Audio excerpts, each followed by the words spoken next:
Hi guys, welcome back to our channel Rajdev Crazy Vlogs. Please subscribe, like, comment and share. Again నా journey అయితే start అయింది. మళ్ళీ ఎక్కడికి అని అయితే మీరు అనుకోవచ్చు. ఎగ్జాక్ట్లీ నేనైతే మా విశాఖపట్నం అయితే వెళ్తున్నాను. అది కొంచెం ఎమర్జెన్సీ పర్పస్కి అయితే వెళ్తున్నాను. అసలు ఎందుకు వెళ్తున్నాను ఏంటో కూడా వీడియో మధ్యలో చెప్తాను. ఎక్కడ వీడియోని మిస్ కాకుండా అయితే చూడండి. సో నా ఇంటి దగ్గర నుంచి అరౌండ్ నేనైతే క్యాబ్ అయితే బుక్ చేసుకున్నాను, కానీ కాకపోతే కొంచెం ప్రాబ్లం ఏంటో ఎప్పుడు మీకు చెప్తుందే.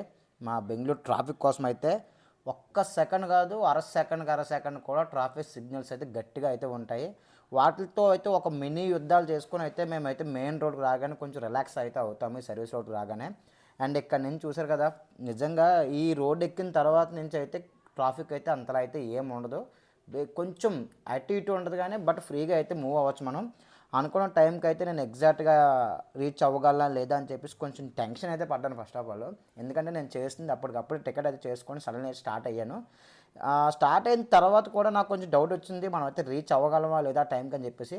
ఎగ్జాక్ట్గా 35 మినిట్స్ 40 మినిట్స్ ముందైతే నన్ను డ్రాప్ అయితే చేశాడు ఎగ్జాక్ట్గా ఎయిర్పోర్ట్కి. సో మీరు చూస్తుంది ఇదే టెర్మినల్ 1 అండ్ టెర్మినల్ 2.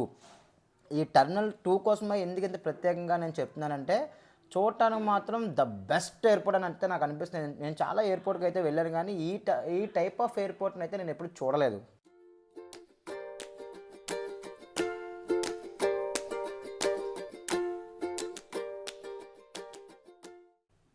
టెర్మినల్ 1కి అండ్ టెర్మినల్ 2కి సపరేట్గా వేవ్స్ అయితే ఉంటాయి ఇక్కడ. అండ్ నెక్స్ట్ మనం ఎటువైపు వెళ్ళాలి అటువైపు దాన్ని చూస్ చేసుకొని మనం అయితే ఆ సైడ్ అయితే వెళ్ళాలి. అండ్ నెక్స్ట్ టెర్మినల్ 2 దగ్గర రాగానే ఆటోమేటిక్గా మన కారు సీసీ కెమెరాలో నుంచి క్యాప్చర్ చేసుకొని మన నెంబర్ని క్యాప్చర్ చేసుకుంటారు అక్కడ సెక్యూరిటీస్. క్యాప్చర్ చేసుకున్న తర్వాత లోపలికి అయితే ఇలా పంపుతారు. చూసారా లోపల, చూసారా ఒక ప్రపంచం అయితే ఉంటుంది నిజంగా. అండ్ నెక్స్ట్ ఇది రీసెంట్లీగా లాంచ్ అయింది. బట్ ఏంటంటే మెయిన్ ఇక్కడ కార్ పార్కింగ్ చేసుకుందామంటే మాత్రం కొంచెం అయితే భయపడాలి. ఎందుకంటే 20-30 మినిట్స్కి అరౌండ్ 200-250 రూపీస్ అయితే ఛార్జ్ అయితే చేస్తారు వీళ్ళు. డ్రాప్ చేసుకొని వెళ్ళిపోదామంటే కనుక బెటర్. అలానే పార్క్ అయితే చేసుకుందామంటే కనుక మనం అయితే మన జోబు పర్స్ అయితే ఖాళీ అయితే చేసుకోవాలి ఇక్కడికి వచ్చిన తర్వాత. చూశారు కదా ఎయిర్పోర్ట్ ఎట్లా ఉందో. నేనైతే డ్రాప్ చేస్తాను డ్రైవర్ అక్కడ. డ్రాప్ చేసిన తర్వాత నేను మీకు చూపిద్దామని చెప్పేసి నిదానంగా స్లోగా అయితే క్యాప్చర్ చేసుకుని అయితే లోపలికి అయితే వెళ్తున్నాను. ఇది లోపల కాదు, బయట ఎలా ఉంది. సో బయట ఎలా ఉంది అంటే లోపల ఎలా ఉంటుందో మీ ఇమాజినేషన్కి నేను వదిలేస్తున్నాను. నిజంగా చెప్పాలంటే కనుక ఒక ప్రపంచంలోకి మనం వెళ్తున్న ఫీలింగ్ అయితే వస్తుంది. లైక్ ఏంటంటే ఒక అవతార్ సినిమా చూసారు కదా ఎలా ఉంటుందో. సో అందులోకి మనం ఇవాళ అయిపోతే ఎలా ఉంటుందో ఎయిర్పోర్ట్ కూడా సేమ్ అలానే మనకు ఫీల్ అయితే ఇస్తుంది లోపల. సో లోపల మొత్తం విజిట్ చేయండి, మీకు ఎలా ఉందో చూపిస్తాను. సో లోపల నా బోర్డింగ్ పాస్ని అయితే నేను వెరిఫై చేయించుకొని లోపలికి అయితే వెళ్తున్నాను. లోపలికి చూసారా ఒక సినిమా హీరోకి ఎంట్రీ ఇచ్చినట్టు వాళ్ళకి ఎంట్రీ ఇచ్చింది డోర్ కూడా మనకి. సో ఇది ఇన్సైడ్ ఇట్లా ఉంటుంది. ప్రతి ఒక్క ప్లేసు మనల్ని అయితే స్టన్నింగ్ అయితే చేస్తుంది. దాన్ని చూసిన విజువల్స్ కానీ లోపల ఉన్న అట్మాస్ఫియర్ కానీ సీరియస్లీ చాలా బాగుంటుంది. అండ్ నెక్స్ట్ ఎప్పుడు ఈ బెంగళూరు ఎయిర్పోర్ట్కి వచ్చినా సరే నేను ఏదో ఒక సినిమా పర్సన్ కానీ ఒక డిఫరెంట్ అండ్ ఈ పర్సనా అనిపించే ఒక పర్సన్ అయితే ప్రతిసారి నేను మీట్ అవుతాను. లాస్ట్ టైం కూడా నేను అలాగే ఒక కేజీఎఫ్ యాక్టర్ని అయితే మీట్ అవ్వాను. ఈసారి కూడా ఒక యాక్టర్ని అయితే, యాక్టర్ కాదు చెప్తాను ఎవరు అని చెప్పేసి, బట్ వాళ్ళని కూడా నేను మీట్ అవ్వాను. వాళ్ళతో ఒక సెల్ఫీ తీసుకున్నాను కూడా. అది మీకు ఎవరో కూడా చెప్తాను లాస్ట్లో కూడా వీడియో మిస్ కాకుండా అయితే చూడండి. అండ్ నెక్స్ట్ మీకు ఏ స్పాట్ నచ్చిందో ఎక్కడ నచ్చిందో కూడా నాకు ఒక కామెంట్లో అయితే చెప్పండి. దీన్ని అలా లోపలికి వచ్చిన తర్వాత డొమెస్టిక్స్ ఫ్లైట్స్ వెళ్ళే వే అయితే మనం చూసుకొని వెళ్ళాలి. And international separate and next domestics కూడా సపరేట్గా అయితే ఉంటుంది వే ఇక్కడ. సో మనం ఎటువైపు వెళ్తున్నామో చూస్ చేసుకొని అక్కడ మళ్ళీ బోర్డింగ్ పాస్ వెరిఫై చేయించుకున్న తర్వాత మనం లోపలికి అయితే రావాలి. లోపలికి వచ్చిన తర్వాత చూసారు కదా, సో వెళ్తున్న వే కూడా ఎట్లా ఉంటుందో. ఎక్కడ కూడా మనకు చిరాగ్గా గలీజ్గా ఉండకంటే నీట్ అండ్ క్లీన్గా ఉంటుంది. 100% అయితే నేను చెప్తాను. ఎందుకంటే హైజీనిక్గా అయితే ఇది పక్కా ఉంటుంది ఎయిర్పోర్ట్ మాత్రం. 1తో కంపేర్ చేసుకుంటే కనుక 2 ఎక్సలెంట్గా అయితే ఉంటుంది. అండ్ నెక్స్ట్ మన దగ్గర ఉన్న అన్ని సామాన్లు జాగ్రత్తగా అక్కడ పెట్టుకొని వెరిఫై అయితే చేయించుకోవాలి. నేను వెరిఫై చేయించుకున్న తర్వాత లోపలికైతే వచ్చాను. అండ్ నెక్స్ట్ వెరిఫై చేసేటప్పుడు మన దగ్గర ఏ చిన్న మెట్లు ఉన్నా సరే 10 టైమ్స్ వాడు చెక్ చేస్తాడు. నా ప్యాంట్కి ఒక జిప్పు అయితే ఉందని చెప్పి సైన్, ఆ జిప్పు కోసం అయితే 10 టైమ్స్ దాన్ని స్కాన్ అయితే చేశాడు ఇక్కడ. చేసుకున్న తర్వాత సరేరా బాబు అని చెప్పేసి కొంచెం రిలాక్స్ అయ్యి ఒక స్మైల్తో అలా లోపలికైతే వచ్చాను ఇప్పుడు జస్ట్.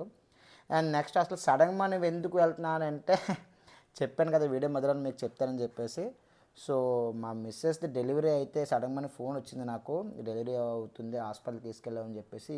వెంటనే ఆఫీస్ నుంచి రాగానే నేను సడన్గా టికెట్ చేసుకోవడము, క్యాబ్ బుక్ చేసుకోవడము, ఇక్కడ ఎయిర్పోర్ట్ లోపలికి వచ్చాను, అన్నీ జరిగిపోయినాయి. అక్కడికి వెళ్ళిన తర్వాత చెప్తాను మీకు ఎవరు పుట్టారు ఏంటని చెప్పేసి.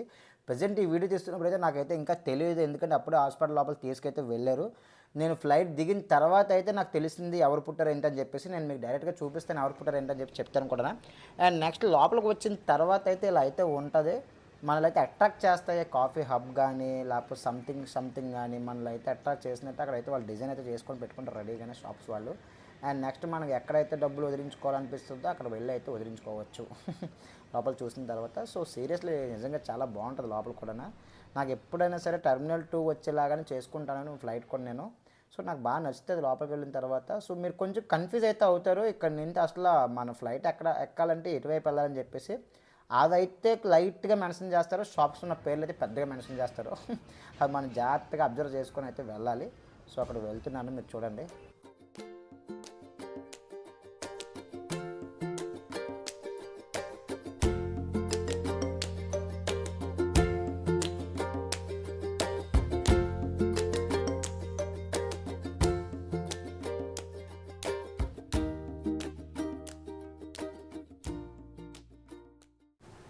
ఎగ్జాక్ట్గా నా గేట్ దగ్గరికి అయితే వచ్చాను. నాకు ఇచ్చిన గేట్ అయితే D8లో ఒక గేట్ తెచ్చారు.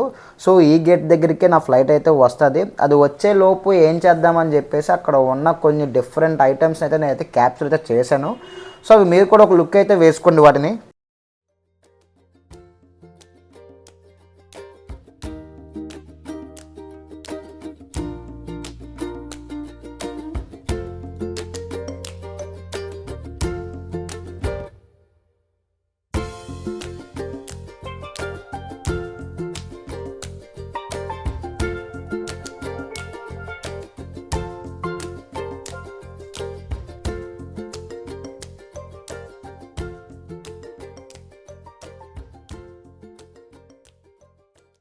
లోపల నడిచి అలసిపోయాను. సరే కాఫీ తాగుదామని వెళ్ళే లోపు అక్కడ రేట్ అయితే చూసి నేను షాక్ అయితే అయ్యాను. ఎందుకు షాక్ అయ్యాను అయితే, ఇదే కాఫీ రేట్తో మా ఊర్లో అయితే దగ్గర 30 నుంచి 40 కాఫీలు అయితే తాగొచ్చు బయటకు వెళ్ళి. సో ఎందుకులే వీళ్ళకి అంత డబ్బులు మనం ఖర్చు చేయడం అని చెప్పేసి వెనక్కైతే వచ్చేసాను. సో లోపల చూసారు కదా ఎట్లా ఉందో ప్లేస్ అని మాత్రం. సో నేను చాలా ఎయిర్పోర్ట్స్కి అయితే వెళ్ళాను, బట్ అక్కడ నాకు ఏంటంటే లోపల ప్లేస్ అయితే ఎప్పుడు ఇంతలా కనిపించదు, ఎందుకంటే అక్కడ అన్ని క్లోజ్ అయితే చేసి ఉంటాయి. మనం ఎక్కే ఫ్లైట్ తప్ప మనకేమి కనబడవు. బట్ టెర్మినల్ 2లో మాత్రం అలా ఏమి ఉండదు, ఓపెన్గా లోపల ప్రతి ఒక్క ప్లేస్ మనం విజిట్ చేయొచ్చు, చూడొచ్చు కూడా. సో ఎట్లా ఫ్లైట్స్ ఎలా ఉన్నాయి, ఎట్లా ల్యాండ్ అవుతున్నాయి, ఎట్లా టేక్ ఆఫ్ అవుతుంది, మొత్తం అన్నీ మనం అక్కడ చూడొచ్చు. అండ్ నెక్స్ట్ ఇదే ఫ్లైట్ నేను ఇప్పుడు ఎక్కబోయే ఫ్లైట్, దాన్ని అయితే మీకు క్యాప్చర్ చేద్దామని చెప్పేసి నేనైతే వీడియో అయితే తీస్తున్నాను దానికి ఎగ్జాక్ట్గా. సో దాని ఉన్న ప్లేస్లో అయితే దాన్ని పెడుతున్నారు. సో ఈ లోపు అయితే నేను అలా కొంచెం రౌండ్స్ అయితే వేసి లోపల ఏంటున్నాయని చెప్పేసి అన్నీ చెక్ చేసుకొని అయితే వచ్చాను. సో నిజంగా చెప్పాలంటే టెర్మినల్ 2 ఒక డిఫరెంట్ ఒక ప్రపంచంలా ఉంటుంది, కొత్త ప్రపంచం అంటారు చూసారా, అలా అయితే ఉంటుంది. సో ఆ ప్రపంచంలోకి వెళ్ళాలంటే కనుక టెర్మినల్ 2కి మన బోర్డింగ్ పాస్లు టికెట్లు అన్నీ అయితే ఉంటాయి. సో ఎప్పుడైనా మీరు వెళ్ళాలంటే కనుక మ్యాక్సిమం టెర్మినల్ 2 అయితే నేను రిఫర్ చేస్తాను. సో టెర్మినల్ 2 అయితే బెస్ట్ ఎయిర్పోర్ట్ అని అయితే నేను చెప్తాను.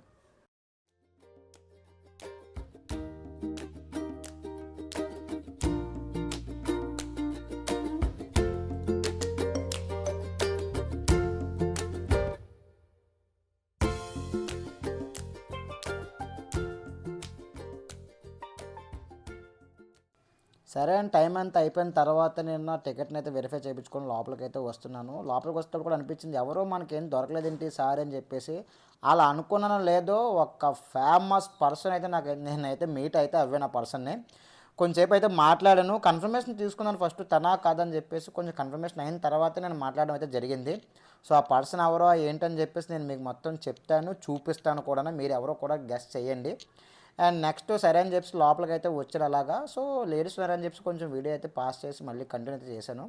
సో స్టార్టింగ్ నేనే వచ్చాను కాబట్టి కొంచెం సీట్స్ అయితే ఖాళీగా అయితే ఉన్నాయి. సరే అని చెప్పేసి నా సీట్ దగ్గరికి అయితే వెళ్ళి అయితే నేను కూర్చున్నాను. బట్ నా సీట్ అయితే కొంచెం లాస్ట్లో అయితే వచ్చింది. ఎందుకు లాస్ట్లో వచ్చింది ఏంటంటే నేను ఎగ్జాక్ట్గా ఫ్లైట్ టికెట్ తీసుకున్న టైంకి మొత్తం కంప్లీట్గా ఫుల్ అయితే అయిపోయినాయి, ఎందుకంటే నేను అదే సడన్గా టికెట్ చేసుకోవడం వల్ల. అండ్ నెక్స్ట్ మిడిల్ సీట్ అయితే దొరికింది మనకి. సో ప్రజెంట్ ఎగ్జాక్ట్గా బెంగళూరులో అయితే ఉన్నాము, అప్పుడే కరెక్ట్గా స్టార్ట్ అయితే అయ్యింది ఫ్లైట్ కూడా ఎగ్జాక్ట్గా. సో అలా స్టార్ట్ అయిన తర్వాత ఇంకేం పని ఉంటుంది, లోపల అయితే జస్ట్ ఒక వీడియో అలా తీసాను, ఎలా ఉంటుందో మీకు కూడా చూపిద్దామని చెప్పేసి. ఇలా అయితే ఉంటుంది, చాలా సైలెంట్గా అయితే ఉంటుంది ప్రపంచం కూడా. అండ్ నెక్స్ట్ లోపల సౌండ్ ఎలా ఉంటుందో ఇప్పుడు మీకు చూపిస్తాను, వినండి. या अपग्रेड के लिए हम डेबिट कार्ड्स या क्रेडिट कार्ड स्वीकार करते हैं। ధన్యవాద్. ఇంత డిస్టర్బెన్స్గా అయితే ఉంటుంది. సరే అని చెప్పి హెడ్ ఫోన్స్ పెట్టుకుని మనం చిల్ అవ్వడం బెటర్. వాటర్ అడిగితే కనుక వాటర్ బాటిల్ ఇచ్చారు, అది జస్ట్ నా వేలంత అయితే ఉంటుంది వాటర్ బాటిల్. మనం ఎంతకెళ్తాం తాగినంతకు అవ్వదు, బట్ ఇస్తారు కానీ తాగినంతకైతే అవ్వదు, చిన్న బాటిల్ అయితే ఉంటుంది. సో సరే అని చెప్పేసి కొంచెం అలా రిలాక్స్ అయ్యి లేచే లోపు విశాఖపట్నం బీచ్ అయితే తీసుకొని వచ్చాడు. నాకు ఇప్పటికీ అర్థం కాదు ఏంటంటే అసలు బీచ్ పై నుండే ఎందుకు తీసుకువెళ్తాడా అని చెప్పేసి. మీకు ఏమైనా తెలిసి ఉంటే కనుక కామెంట్లో చెప్పండి, అసలు బీచ్ పై నుంచే వాడు ఎందుకు తీసుకువెళ్తారని చెప్పేసి. సో అలా లేచిన తర్వాత ఎగ్జాక్ట్గా విశాఖపట్నం పైకి అయితే వచ్చేసాము. ఇప్పుడు దిగేం కూడా ల్యాండ్ అయితే అవుతున్నాం కూడా. ఇదే ఆ పర్సన్ ఎవరో మీకు అబ్జర్వ్ చేశారో లేదో మరి నాకు తెలీదు, కొంచెం గమనించండి, మీకు తెలుస్తుంది. అసలు ఆ పర్సన్ ఎవరు అంటే ద మోస్ట్ ఫేమస్ క్రికెటర్ అయిన లాస్ట్ టైం ఆడిన సన్ రైజ్ హైదరాబాద్ టీంలో ఆడిన నితేష్ కుమార్ రెడ్డి. సో చూశారు కదా ఎలా ఉన్నారు ఆ పర్సన్. లాస్ట్ టైం కూడా చాలా బాగా ఆడారు, నేను చాలా బాగా కూడా మాట్లాడాను నాతో కూడా. అండ్ నెక్స్ట్ నేను వచ్చిన కారణం అయితే ఇదే, నాకైతే కొడుకు అయితే పుట్టాడు. సో ఫస్ట్ మా దేవాంశ్ గారు పుట్టిన తర్వాత కూడా అగైన్ నా కొడుకే పుట్టాడు మళ్ళీ. యాక్చువల్లీ కూతురు పుడదాం అనుకున్నాము, కాకపోతే కూతురు పుట్టడానికి కొడుకు పుట్టడానికి కూడా కొన్ని కారణాలు అయితే ఉంటాయి, దేవుడిని అలా పుట్టిస్తాడు కాబట్టి. దేవాంశ్ గారు వాడి తమ్ముడు అయితే ఫుల్గా ఆడుకున్నారు ఇద్దరు అయితే కనుక. సో నా వైఫ్ కూడా చాలా ఆఫ్టర్ పెయిన్తో కూడా తను ఒక స్మైల్ అయితే ఇచ్చింది. ఆ స్మైల్ చూడడం ఆటోమేటిక్ నేను పడ్డ కష్టం అంతా ఒక్క సెకండ్లో అయితే అలా ఎగిరిపోయింది. అలా పుట్టగానే మన చేతిలో పెట్టుకొని చూస్తే కనుక ఫీల్ అయితే వేరేగా అయితే ఉంటుంది నిజంగా. Thank you for watching. Don't forget to comment and subscribe Rajdev crazy vlogs.